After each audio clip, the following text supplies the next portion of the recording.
Não é? Também, depois dessa mensagem, eu quero liberar algumas chaves para você. Quando Jesus... Já abre para mim João 10:10. Eu quero bater um papo com você hoje. Quando Jesus passa por um lugar, irmãos, não tem meia bênção. Quando Jesus passa por um lugar, a bênção é inteira. Ah, só 3 pessoas entenderam. Eu vou nem continuar pregando não, porque eu queria pregar só para quem crê hoje. Onde Jesus passa não tem meia bênção, a bênção é inteira. A bênção é inteira. Não tem meia bênção. Jesus passa, Ele transforma tudo. Amém ou não? Ah, não sei se esse povo está crendo. Será que esse povo está crendo de verdade? Quem está crendo? Porque eu vou falar uma frase daqui a pouco aqui, que se você não der glória, não sei não. Quando Jesus passa, não tem meia bênção, a bênção é inteira. Agora se prepara. Jesus está passando hoje aqui. Jesus está passando hoje aqui. A oferta vai ficar para o final. Podem ficar tranquilos, serviço profético. João 10:10.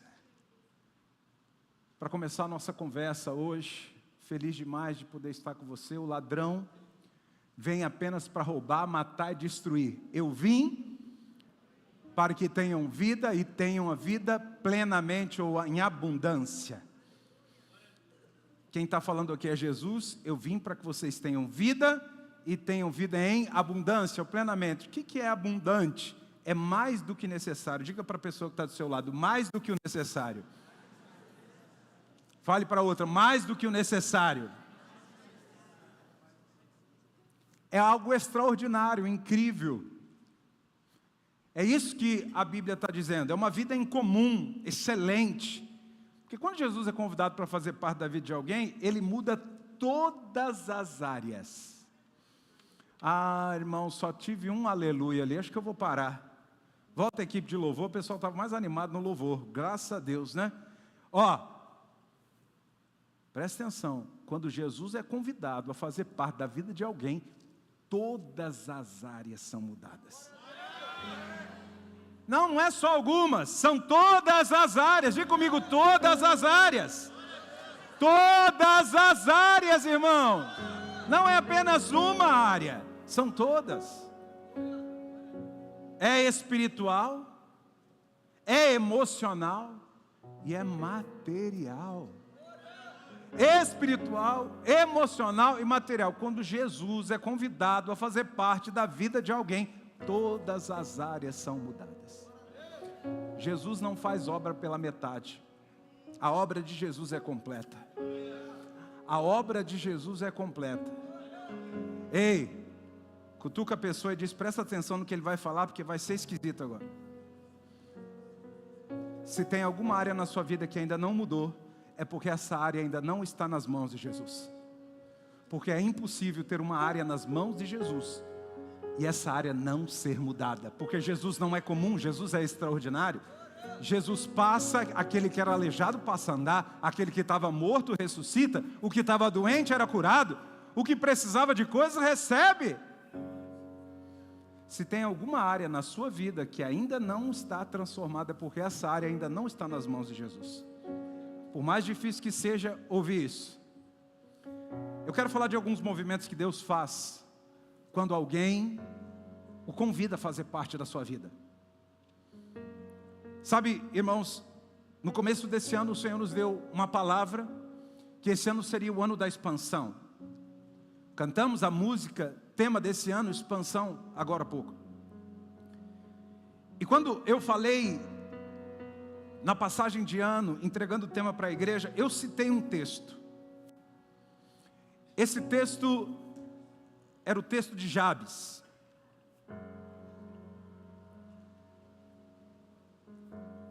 Que está em 1 Crônicas, no capítulo 4, versos 9 e 10. Uma oração de um homem que fez uma enorme diferença na história dele. Uma oração que está relatada em 2 versículos apenas da Bíblia. A Bíblia tem 31 mil versículos, irmãos. 31 mil versículos. E apenas 2 versículos mudaram a história completamente da vida de um homem. Eu já preguei várias vezes sobre Jabes aqui, mas eu quero falar de novo sobre ele. Deus me levou, me incomodou a falar sobre ele. E eu quero falar dos movimentos que Deus fez na vida dele, depois que ele orou e permitiu que o Senhor fizesse algumas coisas. Antes de entrar em tudo aquilo que Deus fez na vida de Jabes, eu queria perguntar: quem gostaria de ter mais do que tem hoje? Não importa o que você vai entender, se é dinheiro, se é emoção, se é relacionamento, se é carro, se é casa. Quem gostaria hoje de ter mais do que tem? Quem gostaria de ter mais do que tem? Tem gente que diz: não, estou suficiente, está suficiente o que eu tenho. Mas eu gostaria de ter mais. Eu, irmãos, gostaria de ter mais do que eu tenho. Eu gostaria. Só que antes de Deus dar mais coisas para você, Ele precisa aumentar algo dentro de você. Vê se você entendeu. Obrigado, minha irmã. Antes de Deus te dar mais coisas, tem que ter mais espaço dentro de você. Se não tiver espaço, não cabe, pastor Wilson. Não é verdade?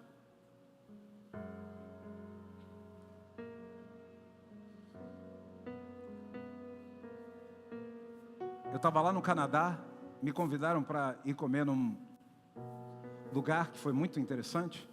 Você faz o pedido na mesa no tablet e o robô vem entregar para você. Marcelo, tinha cada camarão enorme, pastor Wilson.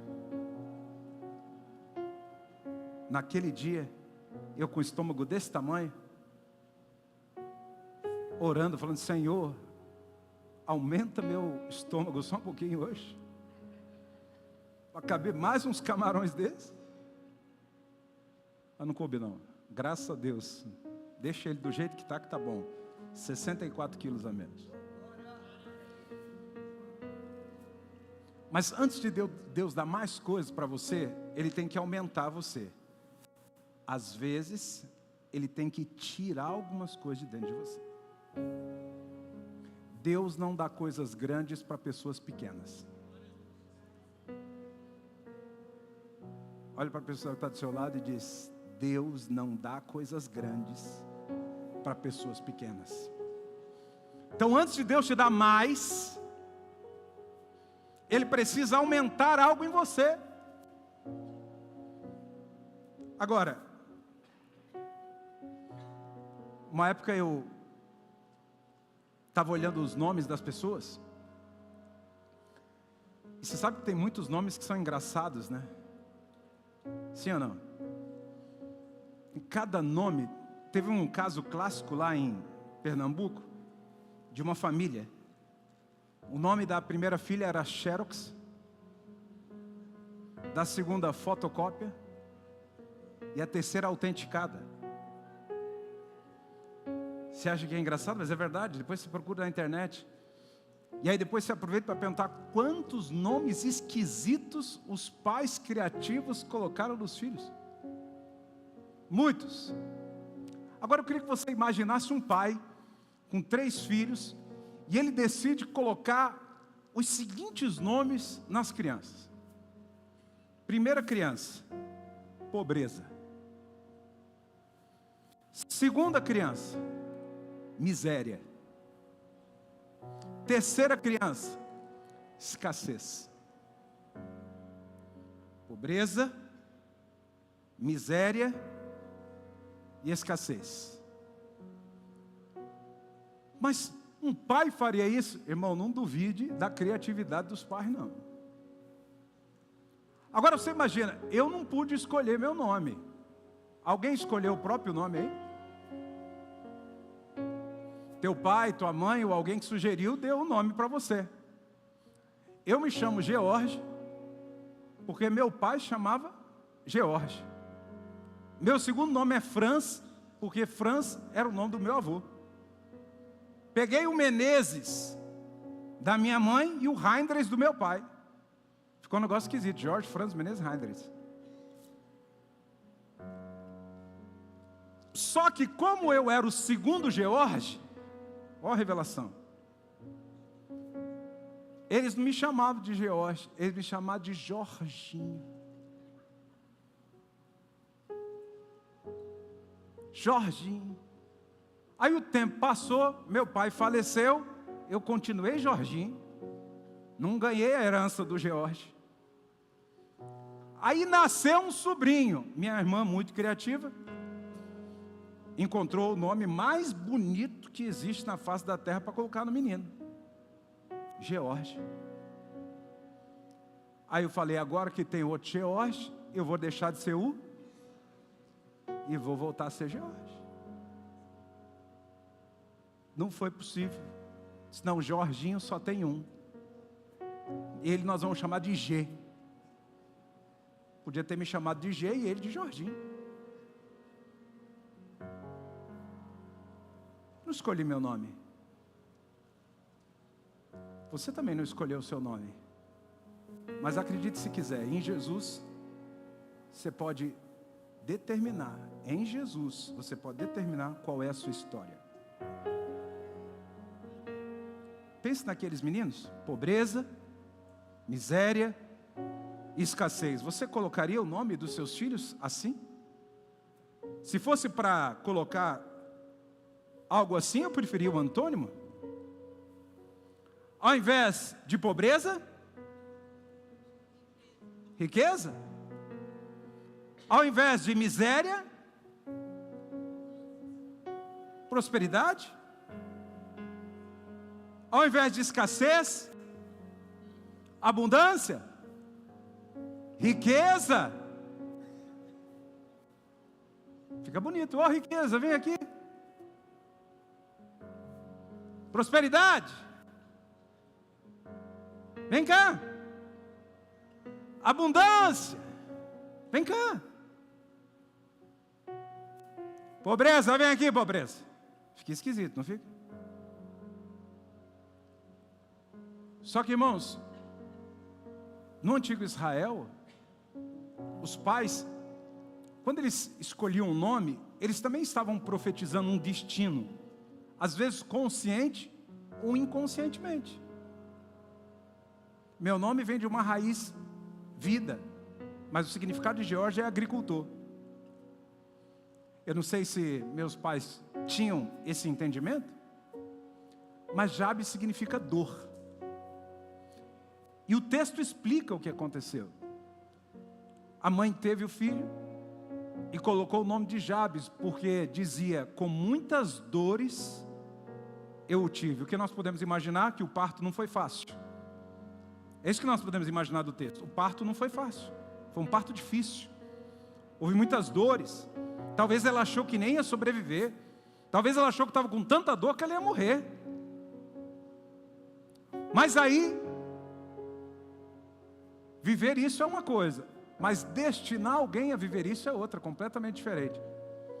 Então ela pega a dor que ela tem, a dor que ela sofreu, e ela transfere para o filho. Vai pegando isso, porque hoje é dia de libertação. Transfere para o filho. Ó, a partir de agora a sua história é uma história de dor. Você consegue imaginar os meninos brincando? Tinha lá o Moisés Júnior, o Isaac, o Abrão, o Jacó e o Jabes. Ô Benjamim, vem aqui. Ô Isaac, vem cá. Abrãozinho. Ô Moisésinho. A mãe, Jabes. Todo mundo olha para ela e diz, o quê? O quê? Por que você está chamando esse menino desse jeito? É o apelido dele? Não é apelido não. É o nome dele. E talvez ela conte com orgulho dizendo, olha, é porque eu estava lá e eu senti muita dor, mas eu sobrevivi. E aquilo para ela é um testemunho. Mas o garoto está vivendo a história da mãe, não está vivendo a história dele.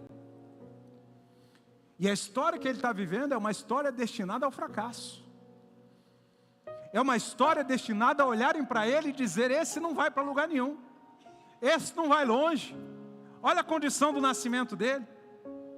Não vai acontecer.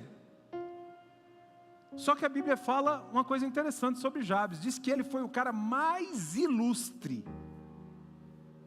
de toda a família dele. E a palavra ilustre, ela é como essa palavra abundante que nós lemos aqui. É alguém que superou todas as expectativas que as pessoas tinham. Alguém que viveu extraordinariamente bem. Alguém que teve mais do que o suficiente. Essa é a história desse rapaz. Mas como é que essa história mudou? Como é que as coisas aconteceram? Ele faz uma oração. Ele reconhece algumas coisas. Primeiro ponto, ele reconhece: eu não quero mais isso para mim. Eu não posso mudar meu nome. Hoje, através de um processo jurídico, você até pode se provar o quanto o seu nome faz mal para você. Você pode até pleitear uma mudança de nome. Os nossos advogados aqui podem ter alguma informação, mas eu nunca conheci ninguém que pôde mudar o nome, a não ser na hora do casamento. Se hoje já é difícil, imagina naquela época. Pode imaginar naquela época como era? Então ele vai ter que decidir: eu vou viver com esse nome, mas eu não vou viver com esse estigma. Eu vou viver com esse título que me deram, mas a minha história vai ser outra completamente diferente. Ele decidiu mudar. Diga para a pessoa que está do seu lado: ele decidiu mudar. Procure mais uma pessoa para dizer isso. Diga para a pessoa que está aqui, ó, a chave da palavra de hoje é essa. Ele decidiu mudar. Ele vai fazer uma oração e 5 movimentos vão acontecer na vida dele.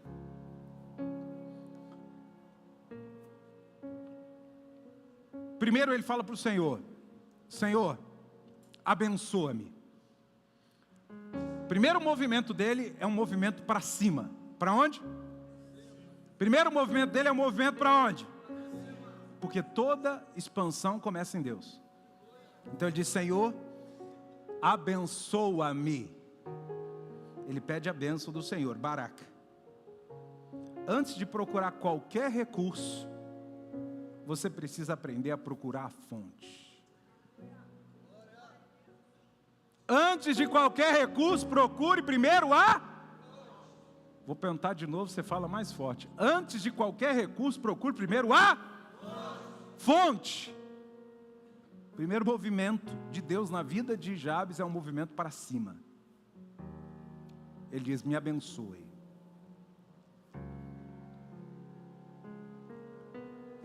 Ele não quer andar sem a bênção do Senhor. Falaram muitas coisas sobre ele. Falaram muitas coisas sobre a história dele. Mas a última palavra vem de Deus. Ele diz: eu quero a tua palavra sobre a minha vida. Quero a tua palavra. Antes de qualquer recurso, você precisa da fonte. Porque quem encontra Deus nunca vive sem futuro. Quem tem Deus tem futuro. Quem tem Deus tem esperança. Quem tem Deus tem provisão. Quem tem Deus tem tudo o que precisa. Quem tem Deus tem tudo. Quem tem Deus tem tudo. Quem tem Deus, vamos gravar isso. Quem tem Deus, quem tem Deus tem tudo. Quem tem Deus tem tudo. O primeiro movimento que Deus faz é o movimento para cima. Segundo movimento: que a tua mão esteja comigo, para dentro. Porque antes de aumentar seus resultados, o Senhor vai aumentar o seu caráter. A mão de Deus sempre vai formar antes o interior, para depois entregar o patrimônio.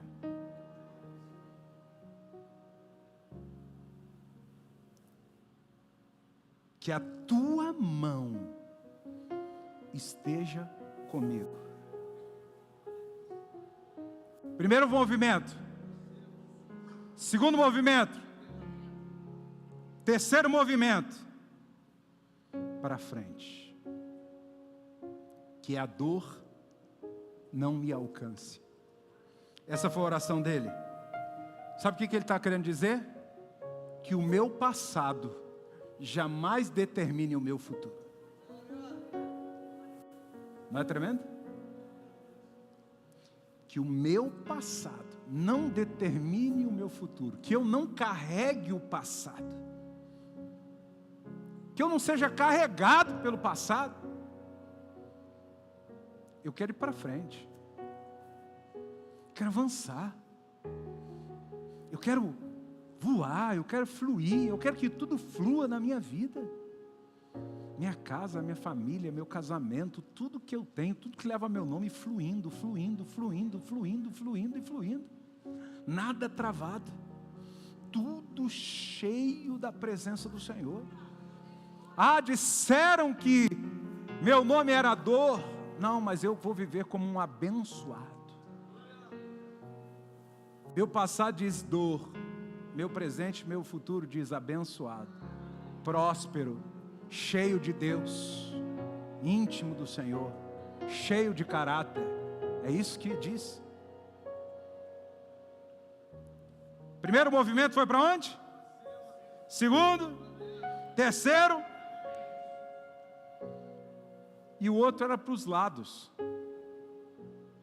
Que é a palavra Gebu. Alarga as minhas fronteiras. Deus só amplia o território de quem está preparado, tá? No ano passado, em maio, o Senhor disse, olha, para mim e para a bispa, através de uma profetisa, se preparem para viajar para fora do país. Nós ficamos felizes ou não ficamos? Não é bom ouvir isso? Sim ou não? Quem gostaria de ouvir aqui que está próximo à sua viagem para fora do país? Hã? Não é lindo? Aí nós fomos olhar o passaporte vencido. Não tinha visto americano. Não tinha visto canadense. Então para a América do Norte não dá para ir? Como é que Deus vai me levar para a América do Norte se eu não estou preparado para ir para lá? Como é que Deus vai levar alguém para um outro nível se você não está preparado para entrar nesse nível? Como? Quando nós decidimos renovar o nosso passaporte, entrar com o processo de pedido do visto, nós recebemos o convite para viajar para a América do Norte. O Senhor sabia, agora eles estão preparados para expansão. Quem está entendendo?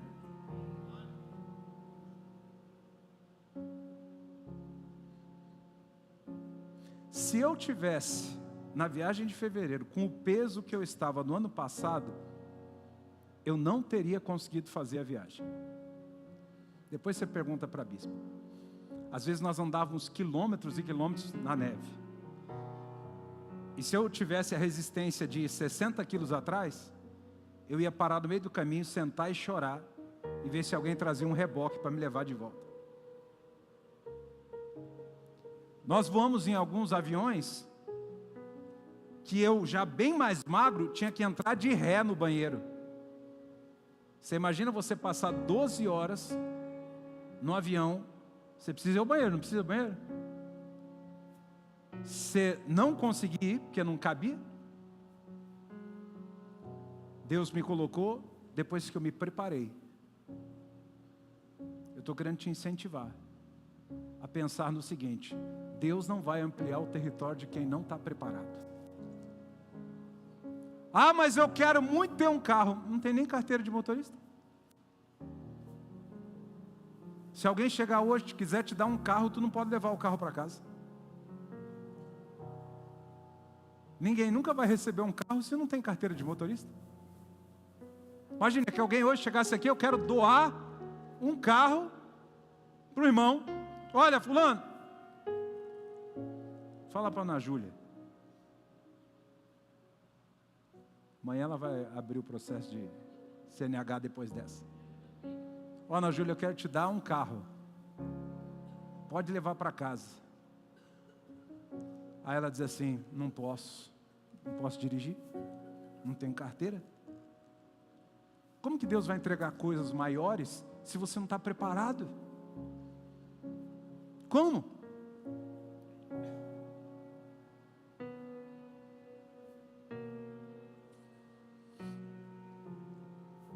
Você sabe que lá em casa não tinha voltagem de 220? Aí eu perturbei o diácono Rafael um dia. Ele cortou um dobrado lá para arrumar um 220 para mim. Porque os conduítes estavam tudo entupido. Eu sei nem o que ele fez. Sei que ele estava lá, ó, catucando. Aí conseguiu botar um 220 para mim lá, Emílio. Aí eu ganhei uma cafeteira com a voltagem. Se não tivesse 220, não tinha como ligar a cafeteira que eu ganhei. Quem está entendendo o que eu estou explicando aqui? Você quer mais? Se prepara para mais. Ei, ninguém colhe se não plantar. Não tem colheita se não plantar. Quem está comendo sem plantar, está comendo do plantio de outro. E isso vai ser sempre limitado. Porque depende de que alguém dá alguma coisa para você.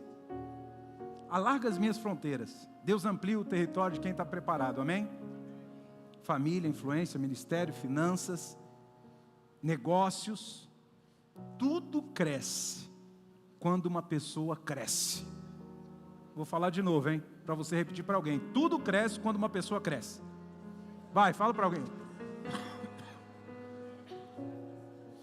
Tudo cresce, perdão, quando uma pessoa...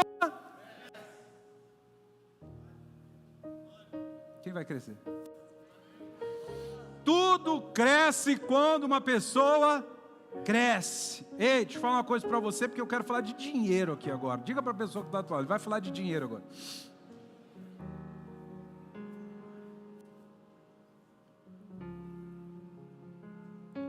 Você quer colher feijão, planta feijão, tá? Milho. Mas você quer colher dinheiro? Planta limão.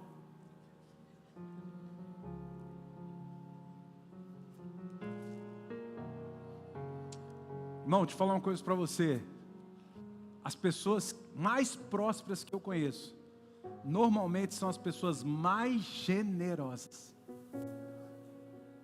Pessoas que não têm dificuldade em dar. Ó, deixa eu falar um negócio para você. Se você está lutando para entregar o dízimo, irmão, você está muito longe da prosperidade. Muita coisa, não é pouca coisa. Muita coisa. Porque dízimo não devia ser uma coisa que a gente questiona nunca. Porque o dízimo não é nosso. O dízimo é do... Então, se eu estou usando o que é do Senhor, como é que o Senhor vai me dar outras coisas? Pegou?